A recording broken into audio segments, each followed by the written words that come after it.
नमस्कार दोस्तों, फिर से एक बार स्वागत है आप लोगों का मेरे इस यूट्यूब चैनल पर। अगर आप वीडियो को पहली बार देख रहे हैं तो चैनल को सब्सक्राइब कर लें, बेल आइकन को प्रेस कर लें ताकि कोई भी नोटिफिकेशन आपके पास सबसे पहले पहुंचे।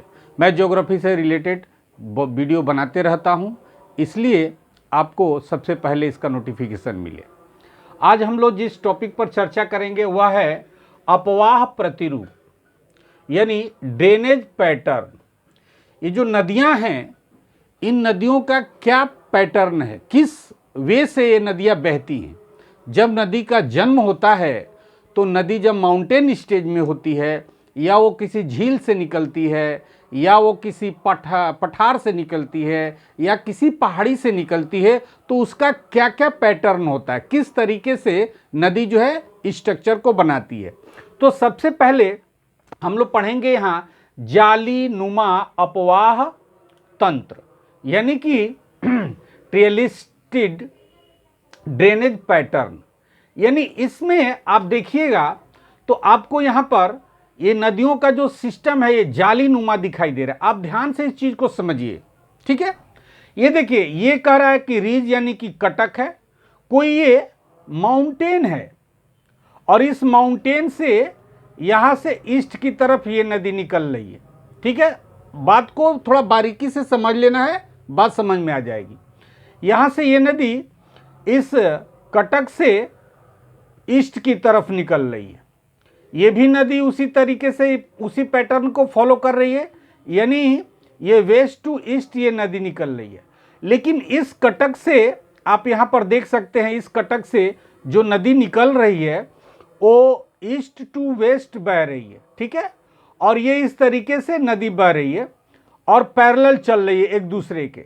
लेकिन बीच में ये यहाँ पर एक अभिनतीय घाटी है, जहाँ पर ये ढाल यहाँ पर ज़्यादा होने के कारण दोनों तरफ की नदियाँ यहाँ पर अपने पानी को लेकर के आ रही हैं। और ये जो मेन रिवर है, यानी कि ये जो इसको हम बोलेंगे जो मेन रिवर, जिसमें ये नदियां अपने अपने पानी को ला करके यहाँ इसमें समाहित कर दे रही हैं, यहाँ पर आप देखिएगा इस तरीके की अगर कहीं पर अगर स्ट्रक्चर मिलता है तो वह हो जाएगा अभिनतीय घाटी, यानी कि साइनलिन वैली, ठीक है। साइनक्लाइन वैली, इस तरीके से साइनक्लाइन वैली हो गया। और एक चीज यहाँ पर ध्यान रखिए आप कि ये जो नदी है, जो नदी मेन नदी है, इसकी ये जो सहायक नदियां हैं, ये सब सारी सहायक नदियां हैं। ये सहायक नदियां जो मुख्य नदी है उसको 90 डिग्री पर यहाँ पर क्या कर रही है, तो टच कर रही है।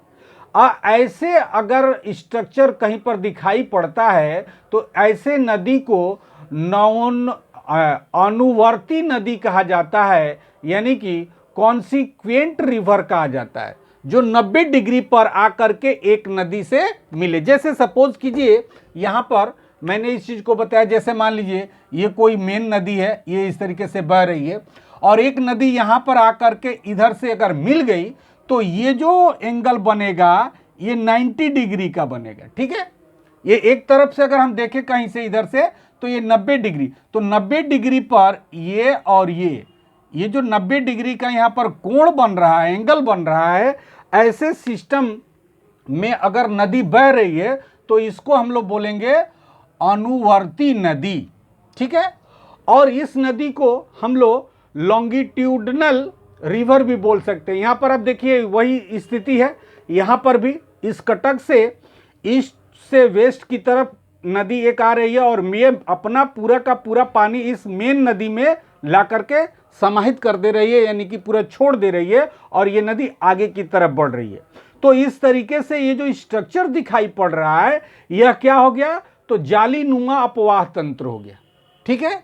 आगे हम बढ़े, इस वीडियो में हम लोग एक चीज ये जानेंगे कि एक नदी दूसरे नदी का अपहरण कैसे कर लेती है, पूरा का पूरा उसका पानी वो अपने में मिला लेती है, कैसे मिलाती है, इस चीज को हम लोग चर्चा करेंगे इस पर। दूसरा कह रहा है कि पादपाकार अपवाह तंत्र, ठीक है, यानी कि डेंड्रेटिक ड्रेनेज पैटर्न। ये देखिए, ये first second third, first stage में नदी इस तरीके से होगी, ठीक है। ये मुख्य नदी हो गई, ये बीच वाली ये मुख्य नदी हो गई, और ये नदियां जो आ रही हैं ये सब इसकी सहायक नदियां हैं, और ये अपना जल इसमें ला करके समाहित कर दे रही है। तो पहली बार प्रथम में इस तरीके का स्ट्रक्चर बनता है। उसके बाद ये जब डेवलप होता है तो इसमें और भी बहुत सारी सहायक नदियां यानी कि ट्रिब्यूटरी रिवर जुड़ जाती हैं। फिर इसका जब थर्ड स्टेज आता है तो इसके और सारे ब्रांचेज हो जाते हैं। ऐसा देखने से लग रहा है कि जैसे कोई कोई ट्री है और उसकी एक सब क्या है, ब्रांचेज हैं, उसकी शाखाएं हैं। ये कोई पेड़ है और ये उसकी शाखाएं हैं। तो फर्स्ट स्टेज जब डेवलप होगा तो सेकेंड स्टेज, और सेकेंड स्टेज जब डेवलप होगा तो थर्ड स्टेप में, इस तरीके से। तो इस तरीके का अपवाह तंत्र मुख्य रूप से आपको छोटा नागपुर के पठारी भागों में मिल जाता है। ये जितने भी पैटर्न हैं लगभग छोटा नागपुर के ही अगर पठार का हम लोग अध्ययन करें, विस्तृत अध्ययन करें, तो उसमें इस तरीके के सारे अपवाह तंत्र मौजूद हैं। चाहे वह रांची प्लेटू हो, चाहे वह हजारीबाग का प्लेटू हो, इसमें इस तरीके के बहुत सारे स्ट्रक्चर आपको देखने को मिलते हैं। हम थर्ड की तरफ बढ़ते हैं। कह रहे कि आयताकार अपवाह तंत्र यानी कि रेक्टेंगुलर ड्रेनेज पैटर्न।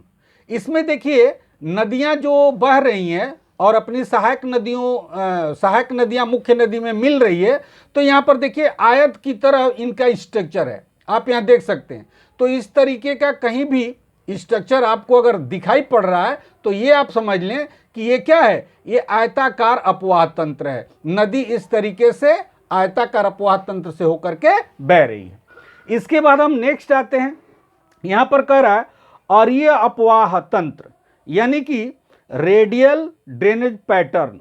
अब इसमें क्या है, यहां पर ध्यान दीजिएगा, यहां पर ये एक गुंबद पर्वत है, ठीक है, ये गुंबद पर्वत है, डोम माउंटेन, ठीक है। अब यहां पर देखिए, आप यहां पर लिखा हुआ है 900 m यानी कि 900 मीटर ये ऊंचा है। फिर इसकी ऊंचाई कम होते जा रही है, 500 मीटर, फिर 300 मीटर। यानी ये समझ लेना है कि कोई गुंबद है और उस गुंबद से नदियां निकल रही हैं, ठीक है, कोई ऊंचा उठा हुआ गुंबद है।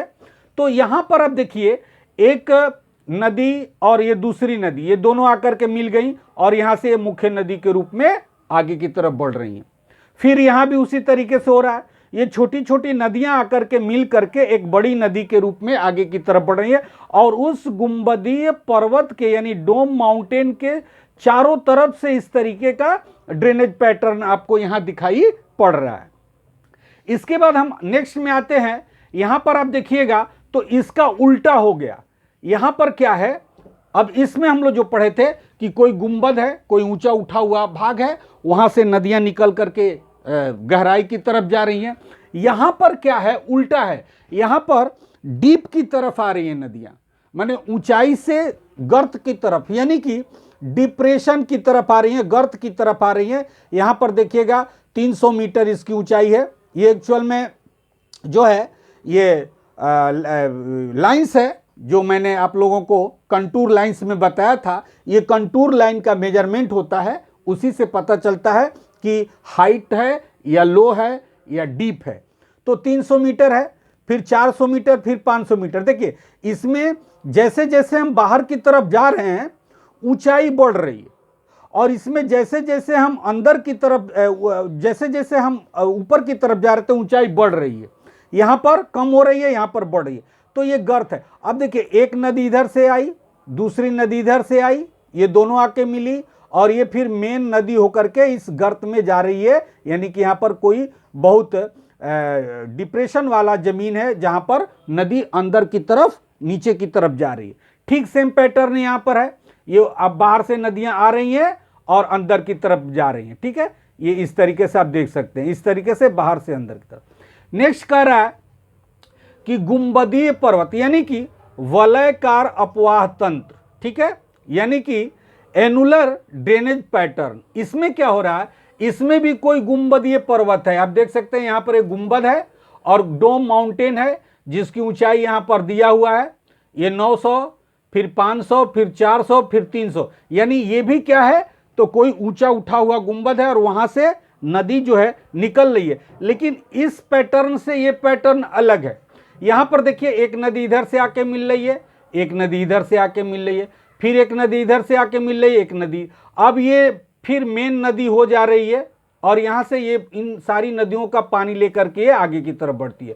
सेम वही ये पैटर्न यहाँ पर भी है, इधर से सब शाखा नदी आ रही है और इस मुख्य नदी में मिल रही है और आगे की तरफ बढ़ रही है। तो इस तरीके से अब हम यहाँ पर पहुँचेंगे कि किस तरीके से ये जो कंटकीय अपवाह तंत्र है, यानी कि बारबीड ड्रेनेज जो पैटर्न है, इसमें किस तरीके से नदी नदी को खा जाती है। खा जाती है मतलब क्या, उसको पूरा अपहरण कर लेती है, कैप्चर कर लेती है। अब देखिए फर्स्ट स्टेज में यहाँ पर आप लोग देखिए, ये कोई कटक है या माउंटेन है, ठीक है, या रिज है, और ये जल विभाजक का काम कर रहा है, ठीक है, वाटर डिवाइडिंग का काम कर रहा है। माने यहाँ से नदी इधर बह रही है और इधर से नदी इधर बह रही है, ठीक है, एक ही जगह है। कोई अगर ऊंचा उठा हुआ माउंटेन है तो एक नदी इधर से बह रही है और एक नदी इधर से बह रही है। लेकिन यहाँ पर आप देख सकते हैं कि इस